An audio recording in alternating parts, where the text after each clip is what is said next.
Minha vida, antes de tudo desmoronar, era a definição exata de estabilidade tediosa. Eu tinha um trabalho sólido, uma casa hipotecada, e eu pagava religiosamente, todos os meses, há quase uma década, o meu seguro automotivo e residencial com a seguradora Fênix, uma daquelas empresas gigantescas que vendem a ideia de que estão sempre lá por você, mas que na verdade só estão esperando o momento certo para tirar o tapete debaixo dos seus pés. Eu nunca falhei em um pagamento, nunca atrasei um centavo sequer, e na minha mente ingênua, isso significava que eu era um cliente valioso, alguém que merecia ser tratado com decência quando o inevitável acontecesse. Ah, como eu estava errado, e como essa lição me custaria caro, não apenas em termos financeiros, mas na própria estrutura da minha fé na honestidade humana. O incidente que desencadeou esta tempestade ocorreu em uma tarde chuvosa de terça-feira, um dia que começou banalmente e terminou com o som estrondoso de metal sendo rasgado. Eu voltava para a casa do trabalho, dirigindo meu sedã, que era meu orgulho e principal meio de transporte, quando um caminhão de grande porte, que claramente ignorou um sinal vermelho intermitente, atravessou o cruzamento a uma velocidade absurda e me atingiu em cheio. Não foi apenas um susto ou um arranhão. Foi um impacto que transformou meu veículo em uma massa irreconhecível de destroços e enviou meu corpo para um mundo de dor que eu jamais havia conhecido. A ambulância, o hospital, as semanas de fisioterapia dolorosa. Tudo isso se seguiu, deixando-me com fraturas múltiplas, uma conta médica astronômica, e a incapacidade temporária de retornar ao meu emprego, que exigia esforço físico. A perda total do carro era o menor dos meus problemas, mas mesmo assim, era uma perda significativa. Minhas perdas totais, incluindo contas médicas, salários perdidos e o valor de substituição do meu veículo, somavam facilmente a casa de $225 mil. O tipo de soma que engoliria minhas economias em poucas semanas e me deixaria financeiramente aniquilado. Felizmente, eu tinha um seguro abrangente, uma apólice premium que prometia cobertura total contra desastres e responsabilidade de terceiros. Eu estava tranquilo. Eu respirei fundo e pensei, para isso eu paguei todos esses anos. Eu preenchi os formulários com precisão cirúrgica, anexei todos os relatórios policiais e médicos, e enviei a papelada para a seguradora Fênix, esperando, no máximo, algumas semanas de burocracia antes que o cheque de indenização chegasse. 2 semanas se passaram, e eu recebi o primeiro sinal de que as coisas não seriam tão simples. Uma carta formal, fria e impressa em papel timbrado, informando que meu processo estava em revisão aprofundada e que eu deveria agendar uma reunião com o ajustador sênior de sinistros deles, a senhora Regina Falcão. O nome já soava como o de uma predadora, e a mulher, quando a encontrei no escritório gelado e estéril da seguradora, só confirmou minha primeira impressão. Ela era uma figura austera, vestida em um tailleur grafite que parecia ter sido projetado para repelir qualquer emoção humana, e seus olhos, por trás de óculos de aro fino, analisavam-me como se eu fosse um parasita tentando roubar migalhas de um banquete que não era meu. Nós sentamos. Eu, ainda mancando e visivelmente abalado pela experiência, apresentei meu caso de forma clara e objetiva. A senhora Falcão ouviu, mas não com a atenção de quem busca a verdade. Ela ouvia com a paciência de quem já havia chegado a uma conclusão e estava apenas esperando o momento de executá-la. Quando eu terminei, ela não me ofereceu condolências. Ela pegou um calhamaço de papel, que era uma cópia da minha própria apólice, e abriu em uma página que eu nunca havia lido em detalhe, na seção intitulada Exclusões e Circunstâncias Atenuantes para Perda Total. Senhor, ela começou, e o tom de voz era de superioridade acadêmica misturada com desprezo corporativo. Você alegou perdas superiores a $200 mil, incluindo despesas médicas e perda de renda. Uma soma considerável, devo dizer. Ela fez uma pausa dramática, folheando o documento como se estivesse procurando a prova irrefutável de minha fraude. No entanto, de acordo com o subitem 3C desta apólice, a cobertura total para perda catastrófica só é aplicável se o demandante tiver mantido em dia o registro de inspeção veicular obrigatória, anualmente, sem falhas, conforme o Estatuto Municipal de Tráfego 27/06. Nossos registros e o relatório policial indicam que sua última inspeção veicular foi realizada em janeiro do ano passado, faltando, portanto, 3 meses para a inspeção deste ano. Eu senti meu sangue gelar. 3 meses. O caminhão tinha me atingido em outubro. Eu tinha perdido o prazo da inspeção de janeiro por causa de um descuido que eu mal me lembrava. Uma daquelas coisas que você adia na correria do dia a dia. Mas o acidente ocorrerá em outubro, e a inspeção só seria devida em janeiro do próximo ano. Eu me inclinei, confuso. Senhora Falcão, me perdoe, eu disse, tentando manter a calma. Mas a inspeção só venceria em janeiro. O acidente foi em outubro. O carro estava legalizado e em perfeitas condições de rodagem na data do sinistro. O relatório da polícia inclusive isenta meu veículo de qualquer falha mecânica que pudesse ter contribuído para o acidente. Ela sorriu, um sorriso fino e gélido que me fez querer vomitar. É aí que reside a sua má interpretação, senhor. O subitem 3C, quando lido em conjunto com a cláusula 4A, diligência contínua, estabelece que o segurado deve demonstrar diligência contínua na manutenção preventiva. A lei municipal permite que você espere até o próximo janeiro para evitar multas mas nossa apólice, que é um contrato privado superior às regulamentações municipais neste contexto, exige que a inspeção seja realizada a cada 12 meses exatos a partir da data de compra do veículo, se a compra tiver ocorrido há mais de 5 anos, o que é o seu caso. Você está em atraso, contratualmente falando, por 90 dias.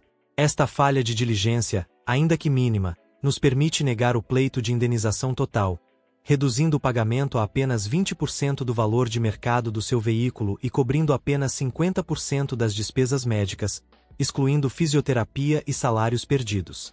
Em termos simples, o pagamento será de $25.000, e não $225.000. $25.000. Era uma piada cruel.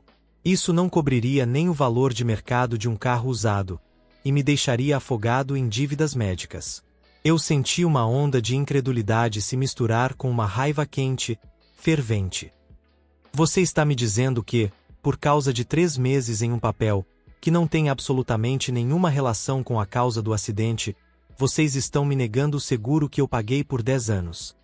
Minha voz estava rouca. A senhora Falcão ajeitou os óculos. Nós estamos dizendo, senhor, que você não leu seu contrato. Se você tivesse lido com atenção, saberia que essas cláusulas são padrão para qualquer apólice catastrófica. É uma questão de responsabilidade. Acredito que você foi, perdoe-me a franqueza, um pouco ingênuo, ou, devo dizer, um pouco burro, ao assinar algo tão importante sem ler as entrelinhas. A palavra burro. Foi essa palavra, proferida com tamanha arrogância e superioridade, que selou o destino dela e, o que é mais importante, o destino da seguradora Fênix. Ela me chamou de burro por confiar na boa-fé da empresa dela. Ela me chamou de burro por não ser um advogado especializado em contratos de seguro de 200 páginas. Naquele momento, eu soube que não aceitaria os $25.000. Naquele momento, nasceu em mim um plano de vingança que consumiria minha vida pelos próximos anos. Eu me levantei, ainda tremendo de dor e fúria, mas consegui manter a voz estável, quase sussurrante. Senhora Falcão, eu recuso essa oferta. Eu levarei isso adiante.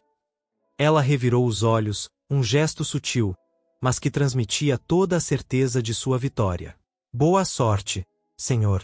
Nossos advogados lidam com 20 ou 30 casos como o seu por mês. Você será apenas mais um número na pilha de rejeições. Eu saí daquele escritório com o corpo doendo e o espírito em chamas. Os $25.000 que eles ofereceram mal dariam para pagar o primeiro mês de um bom advogado corporativo, mas eu não precisava de um bom advogado. Eu precisava me tornar um. Eu tinha sido humilhado, explorado e descartado como lixo por uma corporação que se vangloriava de proteger as pessoas. Eu não queria apenas meu dinheiro. Eu queria desmantelar a fachada de honestidade deles e expor a podridão que existia por trás das cláusulas minúsculas. Minha primeira ação foi me internar no mundo do direito de seguros e regulamentações contratuais. Meu corpo ainda estava se recuperando, mas minha mente estava mais afiada do que nunca, alimentada por um ódio frio e metódico. Eu usei o dinheiro que tinha para comprar todos os livros didáticos, códigos de conduta e precedentes judiciais sobre seguros automotivos e responsabilidade civil. Eu não podia trabalhar fisicamente, então meu trabalho se tornou estudar. Eu me tornei um eremita em meu apartamento, com pilhas de papel e livros cobrindo cada superfície. Minhas noites eram passadas lendo o Código de Sinistros do Estado, o Manual de Boas Práticas da Associação Nacional de Seguros e centenas de decisões judiciais. A leitura era densa e entediante, cheia de jargões legalistas e referências cruzadas que fariam a maioria das pessoas desistir depois da primeira hora. Mas para mim, cada frase era um novo tijolo na construção da minha vingança. Eu lia e relia a minha apólice, em busca não apenas da cláusula 3C, mas do que a seguradora Fênix * deixou de me dizer * sobre essa cláusula. Eu memorizei as obrigações da seguradora, as exigências de boa-fé, crucialmente, as definições legais de má-fé no setor de seguros. Demorou 6 meses, mas eu comecei a ver o padrão. A cláusula que a senhora Falcão havia usado, aquela sobre a inspeção veicular, era tecnicamente legal, mas sua aplicação para negar cobertura total em um acidente causado por terceiros era profundamente questionável. No entanto, o verdadeiro crime não estava na cláusula em si, mas na maneira como a seguradora Fênix a utilizava. Eu descobri, através de relatórios e artigos jurídicos de nicho, que as grandes seguradoras muitas vezes incluíam cláusulas de saída fácil em apólices de alto valor, projetadas para criar uma base técnica para negação, especialmente em casos onde o custo total do sinistro ultrapassava um determinado limiar, digamos, $100.000. Era uma tática de intimidação contratual . Eles contavam com o fato de que o cliente médio, que a senhora Falcão chamou de burro, aceitaria a oferta reduzida por medo do litígio. Mas eu não era mais o cliente médio. Eu estava me transformando em algo muito mais perigoso. Um especialista amador movido pela vingança. O ponto de virada veio quando eu encontrei um artigo de 10 anos atrás, enterrado em um arquivo de periódicos de direito comercial, que discutia um caso semelhante envolvendo a seguradora Fênix em outro estado. Neste caso, a empresa havia sido multada por práticas de má-fé em negações de sinistro.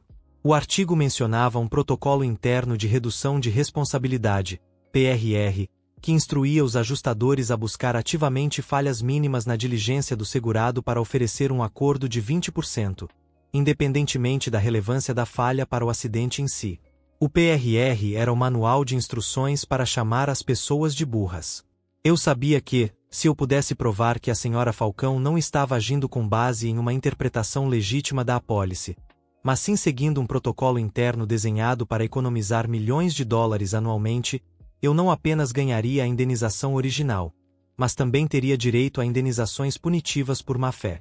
Com o protocolo PRR como meu alvo principal, eu comecei a vasculhar fóruns de ex-funcionários da seguradora Fênix. Esta foi a parte mais furtiva do meu plano. Eu criei um perfil anônimo e comecei a fazer perguntas genéricas sobre como funciona o processo de negociação de sinistros de alto valor. Demorou semanas, mas finalmente, um ex-ajustador sênior, que havia sido demitido em um corte de custos e estava amargo com a empresa, mordeu a isca. Ele não me daria o protocolo diretamente, mas me deu o mapa. Ele me disse que o PRR era codificado internamente como documento Alpha 72, e que cada ajustador de sinistros de nível 3 ou superior era obrigado a assiná-lo e segui-lo. Ele também me deu uma dica crucial. A comunicação interna sobre o uso do documento Alpha 72 era feita através de um sistema de e-mail criptografado interno, mas os ajustadores de sinistros de alto nível eram obrigados a imprimir cópias físicas dos relatórios de negação final e arquivá-los em caixas de arquivo rotuladas por trimestre. Isso era ouro. Eu tinha o nome do documento, o modus operandi, e agora eu precisava de um advogado que fosse bom o suficiente para forçar a seguradora Fênix a revelar esses documentos internos durante a fase de descoberta legal, algo que eles lutariam com unhas e dentes para evitar. Eu comecei a entrevistar advogados, mas não como um cliente comum. Eu entrava nos escritórios deles com a minha apólice e todos os meus cadernos repletos de anotações e precedentes. Eu os testava. A maioria deles apenas balançava a cabeça, dizia que era um caso difícil, e sugeria que eu aceitasse o acordo de $25.000. Eles não entendiam a escala da minha raiva ou o nível de detalhe da minha pesquisa. Eles ainda me viam como o burro que a senhora Falcão havia visto. Até que encontrei a doutora Helena Rivas. O escritório dela era pequeno, mas conhecido por enfrentar corporações gigantes em casos de má-fé. Quando me sentei na frente dela, ela estava visivelmente entediada, esperando mais um caso rotineiro de acidente de trânsito. Eu ignorei a história do acidente e fui direto ao ponto. Doutora Rivas, eu comecei, puxando meu caderno de capa dura. A seguradora Fênix me negou a cobertura total citando a cláusula 3C, referente a uma inspeção veicular em atraso. Eu acredito que essa negação é um ato de má-fé premeditado, baseado em um protocolo interno de redução de responsabilidade, o documento Alfa 72, que instrui os ajustadores a negarem sinistros acima de um determinado valor usando qualquer falha técnica, mesmo que irrelevante, para coagir o cliente a aceitar um pagamento de 20%. A doutora Rivas largou a caneta que estava segurando. Seus olhos, antes distantes, agora estavam fixos em mim. Você tem provas disso, senhor? Ela perguntou, sua voz baixa e cheia de interesse. Eu tenho o nome do protocolo, a seção do contrato que eles usam, e eu sei que esses documentos existem fisicamente arquivados. Se a senhora conseguir uma ordem de descoberta rigorosa para acessar os relatórios de negação de sinistros de alto valor dos últimos 5 anos, eu garanto que encontraremos evidências de um padrão sistemático de má-fé. Se o fizermos, não estaremos apenas buscando meus $225 mil. Estaremos buscando indenizações punitivas que podem chegar a milhões de dólares. E, doutora Rivas, eu quero 10 vezes o que eles me negaram. A doutora Rivas me fez 3 perguntas técnicas sobre a diferença entre a jurisprudência de quebra contratual e má-fé do segurador. Eu respondi a todas, citando o código e o número do caso de precedência. Ela se recostou na cadeira, e um sorriso lento se abriu em seu rosto. Senhor, ela disse, eu nunca tive um cliente que fizesse o meu trabalho para mim. Você realmente se tornou um especialista em seguros. Fechamos o acordo. Ela aceitaria o caso em uma base de honorários de contingência, ou seja, ela só receberia se ganhássemos, mas a porcentagem seria alta, dada a complexidade e o potencial de retorno. Eu concordais de imediato. O dinheiro era secundário à vingança. O processo legal começou. A seguradora Fênix, representada por um grande escritório de advocacia corporativa, reagiu exatamente como a senhora Falcão havia previsto, com desdém e burocracia. Eles moveram todas as moções possíveis para atrasar o caso e forçar um acordo rápido, oferecendo primeiro $30 mil, depois $50 mil, alegando que o meu processo era vexatório e sem mérito. Mas a doutora Rivas estava preparada. Guiada pelas minhas descobertas, ela bombardeou a corte com pedidos de descoberta detalhados e específicos, visando o documento Alfa 72 e todos os relatórios de negação de sinistro de alto valor de ajustadores sêniores como a senhora Falcão, especificando o tipo de arquivo físico onde o ex-funcionário anônimo havia me dito que eles estariam. Os advogados da Fênix argumentaram que esses pedidos eram excessivamente amplos e uma invasão de segredos comerciais. Mas a doutora Rivas usou minha pesquisa de precedentes para argumentar que, dada a alegação de má-fé sistêmica, a corte tinha o direito de examinar as práticas internas da seguradora para proteger os consumidores. O juiz, um homem pragmático, concordou e emitiu uma ordem judicial estrita exigindo a produção dos documentos. O momento da entrega da documentação foi tenso. A Fênix tentou enviar milhares de páginas de documentos irrelevantes para nos afogar em papel, mas a doutora Rivas insistiu na precisão. Nós trabalhamos por 3 semanas no escritório dela, eu e ela, vasculhando cada caixa de arquivo que a Fênix fora forçada a entregar. E foi no fundo de uma caixa de relatórios do 4º trimestre que encontramos o que procurávamos. Não era o protocolo PRR em si, eles haviam se livrado da maioria das cópias digitais, eu suspeito, mas encontramos um memorando interno de dezembro do ano anterior, assinado pela própria senhora Falcão e pelo seu supervisor, o Sr. Davidson, que detalhava a campanha de otimização de sinistros de alto valor. O memorando elogiava o sucesso da estratégia de desincentivo, que havia reduzido a média de pagamento em sinistros acima de $100.000 em 27%, especificamente através da aplicação rigorosa de cláusulas de diligência mínima, o termo de eufemismo que eles usavam para as cláusulas como a 3C.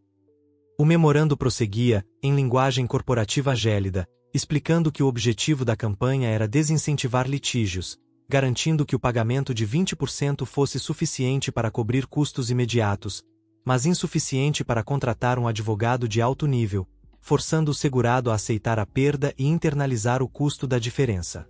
O memorando terminava com uma nota do Sr. Davidson. Os clientes precisam entender que o contrato não é uma promessa, mas sim um conjunto de condições. Aqueles que não leem as condições são, em essência, menos valiosos para a empresa. Eles não me chamaram de burro no memorando, mas a intenção era inegavelmente a mesma. Minha ingenuidade era um ativo para o balanço financeiro deles. Com esse memorando em mãos, o caso mudou de uma disputa contratual para um caso de fraude corporativa e má-fé. A doutora Rivas estava eufórica. Nós havíamos descoberto a fumaça fumegante da ganância corporativa. O julgamento não durou muito, pois os advogados da Fênix sabiam o perigo que corriam se permitissem que o memorando se tornasse uma prova pública durante o processo. Eles pediram uma mediação imediata, desesperados para selar o caso e manter o protocolo Alfa 72 fora dos olhos do público e, crucialmente, fora dos processos de outros clientes. A mediação ocorreu em uma sala de conferência sombria. De um lado, a doutora Rivas e eu, com a pasta do memorando em nossas mãos. Do outro, a equipe legal da Fênix, liderada por um advogado sênior de terno impecável. E, para minha surpresa, a senhora Regina Falcão estava presente, sentada em um canto, parecendo visivelmente desconfortável. A seguradora Fênix começou oferecendo o valor original do meu sinistro, $225.000, e mais as despesas legais da doutora Rivas. Inaceitável, disse a doutora Rivas, sem sequer me consultar. O que temos aqui não é uma disputa sobre um contrato mal lido. Temos evidências de uma política corporativa deliberada de má-fé e fraude contra centenas, talvez milhares de segurados.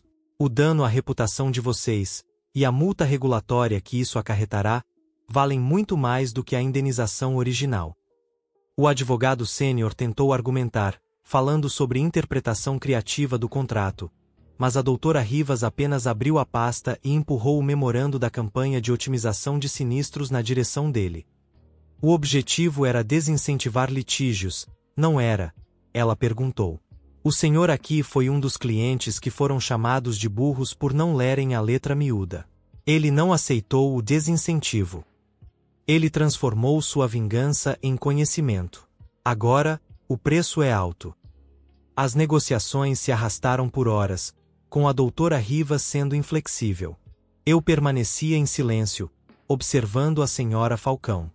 Em um momento, nossos olhos se encontraram, e a arrogância dela havia desaparecido, substituída por um medo pálido. Ela sabia que eu tinha vencido. A doutora Rivas finalmente fez a oferta final. Ela não estava pedindo apenas os $225.000 de indenização. Ela estava pedindo indenização por danos morais, danos punitivos pela má-fé comprovada, e a cobertura total de todos os meus custos de saúde e reabilitação futuros, incluindo salários perdidos. O valor final da nossa demanda era de $2.250.000. Exatamente 10 vezes o valor que eles haviam negado inicialmente. Houve um silêncio pesado na sala. O advogado sênior da Fênix pegou seu telefone e saiu da sala para ligar para a sede corporativa. 15 minutos depois, ele voltou, o rosto tenso, mas resignado. A seguradora Fênix concorda com o valor total, ele disse, sua voz um fiapo de som. Mas exigimos um acordo de confidencialidade estrito. O memorando e o documento Alfa 72 não podem ser divulgados publicamente. A doutora Rivas olhou para mim. A vingança pessoal era mais importante do que a exposição pública, e eu sabia que a publicidade poderia atrasar o pagamento por anos em apelações. A seguradora Fênix estava me pagando uma fortuna para que eu ficasse em silêncio sobre a maneira como eles roubavam as pessoas. Eu balancei a cabeça. Aceito, eu disse. A seguradora Fênix me chamou de burro por não ler as entrelinhas, mas eu expus a má-fé deles e transformei a arrogância deles em $2.250.000 na minha conta. Eu não apenas consegui o que era meu por direito. Eu ganhei 10 vezes mais. A vingança, descubra você, é doce, e no meu caso, ela veio em uma quantia capaz de mudar vidas. Eu usei parte do dinheiro para finalizar minha reabilitação e garantir meu futuro, mas o resto, eu investi no meu próprio estudo. Eu usei a outra parte para financiar os estudos de direito, especializando-me em litígios de má-fé contra seguradoras. Eu não queria que mais ninguém fosse chamado de burro. A senhora Falcão, soube-o através dos meus contatos, foi realocada para um departamento obscuro, essencialmente aposentada contra sua vontade, e o Sr. Davidson foi discretamente demitido. A seguradora Fênix teve que revisar, pelo menos superficialmente, suas políticas de negação de sinistros de alto valor para evitar futuros processos de má-fé. Eu não desmantelei a empresa, mas eu a fiz sangrar o suficiente para que eles me levassem a sério. Hoje, quando me perguntam o que me motivou a aprender tanto sobre a lei de seguros, eu apenas sorrio. Eu digo que eu tinha um grande interesse em entender contratos. Mas a verdade, que eu carrego comigo, é que tudo começou com uma palavra humilhante e a recusa em ser apenas mais um número em sua pilha de rejeições. Eles me chamaram de burro, e eu usei essa raiva para me tornar, ironicamente, o perito que eles mais temiam.